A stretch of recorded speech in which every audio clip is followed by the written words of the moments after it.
Hello tout le monde, j'espère que vous allez bien. Aujourd'hui on se retrouve pour une toute nouvelle vidéo sur un personnage méconnu de l'univers Marvel nommé MVP. Alors MVP, c'est un personnage, comment dire, il est assez particulier. Parce qu'en fait, il a un destin tragique malheureusement, mais son histoire continue même après sa mort. C'est un truc de malade. Donc je vais vous dire un petit peu tout ça.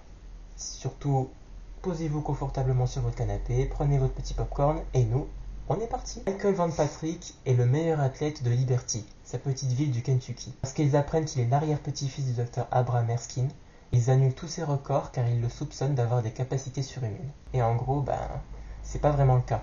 Certes, il a un ADN naturellement parfait et des capacités physiques juste prodigieuses, mais il n'a pas de capacité physique surhumaine, c'est juste qu'il a suivi un régime et un protocole très strict de la part de ses parents pour devenir un spécimen humain parfait. Au lendemain de la guerre civile, Vance Astrovic alias Justice le recrute au sein de l'initiative des 50 États. Du coup, je vais vous expliquer un petit peu ce qu'est l'initiative des 50 États pour que vous ayez un petit peu le contexte de tout ça. En gros, l'initiative des 50 États, c'est un programme qui a été créé par Tony Stark après la guerre civile. Ça consiste tout simplement à mettre une équipe de super-héros dans chacun des 50 États des États-Unis d'Amérique. Et en gros, ils vont créer un camp d'entraînement, le camp Hammond. Hammond pour Jim Hammond, c'est un hommage à la première torche humaine et premier super-héros à être apparu chez Marvel Comics, en même temps que Namor.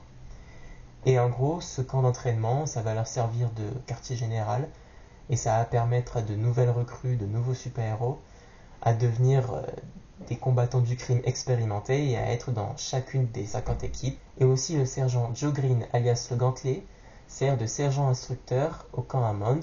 Henry Peter Gyrich, qui est un vrai connard, on va pas se le cacher, en est l'administrateur. Hank Pym est l'administrateur en chef, et le baron Werner von Blitzschlag, je suis pas très sûr de la prononciation, est tout simplement le responsable de la section scientifique du camp. Et accessoirement, c'est également un génie scientifique nazi qui est capable de produire et de contrôler de l'électricité. Et bon, lui, on va en reparler plus tard. Revenons à MVP. Michael se présente donc au camp Hammond, situé dans le Connecticut à Stamford. Stamford qui est malheureusement le lieu de l'incident qui a fait débuter la guerre civile, et il finit sous les ordres du Gantelet. Sous le nom de MVP, il se présente à sa première séance d'entraînement. Malheureusement, Armory, qui est une autre recrue du camp, et qui possède une arme extraterrestre nommée le Tactigun, va malheureusement perdre le contrôle après avoir été exposé au pouvoir de Trauma, Trauma qui est le fils de Cauchemar, et qui a des pouvoirs lui permettant de projeter des hallucinations et des cauchemars dans l'esprit de ses victimes. Et elle va littéralement péter un câble et projeter des rayons d'énergie de partout dans la salle. Et une rafale manquera de peu au 7ème ciel, qui est une autre recrue là aussi, qui a le pouvoir de créer un nuage de gaz qui va littéralement étouffer ou envelopper ses victimes. Et après l'avoir sauvé, malheureusement, il va se prendre une rafale d'énergie en pleine tête, ce qui fait que ça va le tuer sur le coup. Il est mort quelque part en se sacrifiant pour sauver une autre recrue. Sauf que son histoire ne s'arrête pas là. Eh oui, après ça, Henry Peter Gyrich étouffera la mort de MVP et reprendra le corps de Michael Van Patrick pour que le baron Werner von Blitzschlag puisse faire des expériences sur lui. Oui, parce que le baron est un génie scientifique spécialisé dans le clonage. Il créera d'abord Michael Van Patrick II, qui est une copie parfaite de l'original, et qui l'enverra au Kentucky pour qu'il puisse vivre une vie normale. Après cela, le baron créera 3 autres clones, nommés Michael, Van et Patrick, et qui deviendront bientôt les Scarlet Spiders, membres d'un commando secret nommé l'Initiative de l'Ombre. Cette équipe ne répond qu'à Gyrich, et elle s'occupe des missions que le gouvernement souhaite garder secrètes. Ravi par le succès de ces 3 clones, Von Blitzschlag ne s'arrête pas là et crée un autre clone encore une fois, nommé Ian. Vraiment c'est la foire aux clones, c'est un truc de malade. En plus des souvenirs de l'original, le baron lui donne également ceux du Tactigun d'Arsenal et lui attache l'arme au bras. Oui, parce qu'au préalable, Henry Peter Gyrich avait confisqué l'arme. La rétroaction plonge Ian dans la folie, et comprenant qu'il n'est pas le MVP original, il se rebaptise Keia. Et en gros, Keia, ça veut dire mort au combat.